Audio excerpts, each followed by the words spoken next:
रामकृष्ण मंडळी, कसं आहे सकाळचं वातावरण? आज सकाळी सगळीकडे धुकंच पडलं होतं.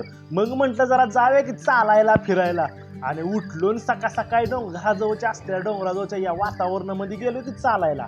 मस्त असं जरा व्यायाम वगैरे केलं, जरा चाललो. सकाळ सकाळच्या या वातावरणामध्ये पक्षी आणि धुकं आणि पक्ष्यांचा आवाज जरा कानावर पडल्यावर ना मन अगदी प्रसन्न होऊन जातं. फटाफट आवरून घेतलं. नंतर आपण एका पारिजाताच्या फांदीपासून दुसरं झाड तयार केलं होतं. म्हणलं जरा ते आता लावून घेऊया की तेवढ्यात आठवलं की आपल्या दन्नूला म्हणजे आपल्या गाडीला जरा धुवायची होती. मग काय घेतली की तिला चांगली घासून पुसून आंघोळ घालून कशी दिसत्या चकाचक.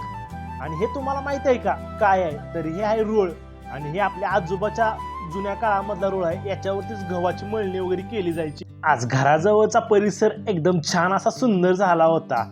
बाजूची झाडं पण खूप अशी वाढलेली. बाकी काय हो, निवांतच की. मग घ्या तेवढं सबस्क्राईब करू.